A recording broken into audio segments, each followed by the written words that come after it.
ஆச்சி மசாலா. எந்த சமையலும் ருசி தேடும் ரகசியம். 20 ரூபாய். ஆளுநர் உரையின் போது 2 முறை பாடப்பட்ட தேசிய கீதம் தொடர்பாக தற்போது பேரவையில் காரசார விவாதம் நடைபெற்று கொண்டிருக்கிறது. தேசிய கீதம் 2 முறை பாடப்பட்டதில் தவறு இல்லை என அமைச்சர் செங்கோட்டையன் தெரிவித்திருக்கிறார். அரசு நிகழ்ச்சிகளில் தமிழ்தாய் வாழ்த்துதான் முதலிடம் என அமைச்சர் ஆதவ் அர்ஜுனா சொல்லியிருக்கிறார்.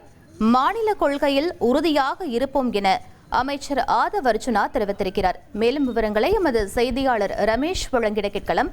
ரமேஷ், முழு விவரங்கள் என்ன பதிவு பண்ணுங்க. சட்டப்பேரவையில நேற்றைக்கு ஆளுநர் உரை தொடங்கும் போதும் முடியும் போதும் 2 முறை தேசிய கீதம் பாடப்பட்டது சம்பந்தமா ஒரு காரசார விவாதம் அப்படிங்கிறது நடந்தது. திமுக தரப்புல திமுக உறுப்பினர் சிவசங்கர் பேசும்போது 2 முறை தேசிய கீதம் பாடப்பட்டது ஏன் அப்படிங்கிற ஒரு கேள்வியை எழுப்பியிருந்தாரு. அப்போது அமைச்சர் செங்கோட்டையன் எழுந்து அதுக்கு பதிலளித்தார். தேசிய கீதம் 2 முறை பாடப்படுவது எந்த தவறும் இல்லை, அது வரவேற்கத்தக்க ஒன்றுதான் அப்படின்னு அமைச்சர் செங்கோட்டையன் திமுக உறுப்பினருக்கு பதிலளித்தார். பின்னர் சபாநாயகர் குறுக்கிட்டு பேசும்போது ஆளுநரோடு இணக்கமாக இருக்க வேண்டும் என்பதுதான் எந்த ஒரு மாநில அரசாக இருந்தாலும் அதை ஒரு கொள்கை அடிப்படையாக வைத்து செயல்படும். தற்போதைய அரசும் ஆளுநரோடு இணக்கமாக இருக்க வேண்டும் என்ற அடிப்படையில தான் செயல்படுகிறது.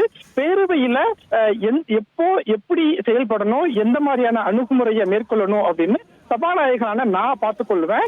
தற்போதைய அரசுக்கு இறைவனும் மக்களுடைய ஆதரவும் இருக்கிறது. அந்த ஆதரவின் அடிப்படையில தமிழ்நாடு அரசு செயல்படும் அப்படிங்கிற ஒரு கருத்தை சொல்லியிருந்தாரு.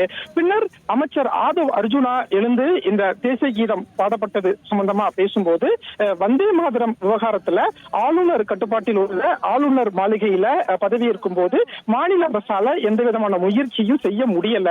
ஆனா தமிழ்நாடு அரசு நடத்தக்கூடிய அனைத்து நிகழ்ச்சியிலையுமே தமிழ்தாய் வாழ்த்து தான் முதல்ல பாடப்படுது அப்படிங்கிற ஒரு விளக்கத்தை அமைச்சர் ஆதவ் அர்ஜுனா சட்டப்பேரவையில தெரிவித்திருந்தாரு. அதே மாதிரி தமிழ்நாடு அரசு தவிக அரசு எப்பொழுதுமே மாநில கொள்கையில உறுதியாக இருப்போம்.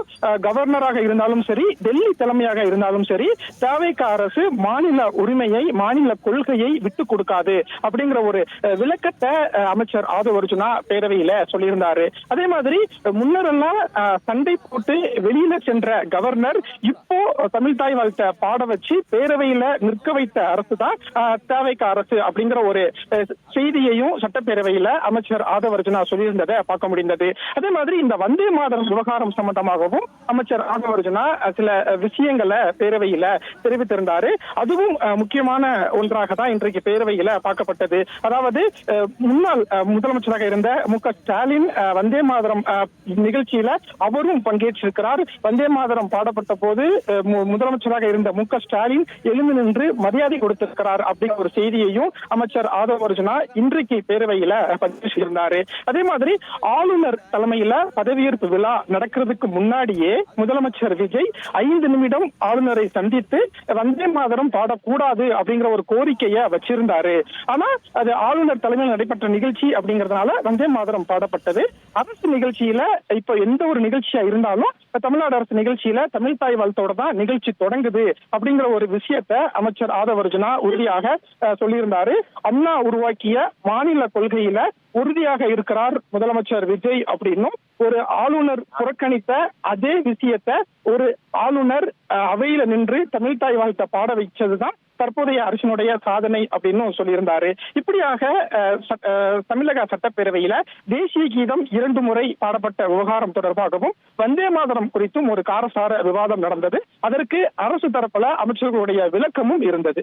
ஆச்சி மசாலா. எந்த சமையலும்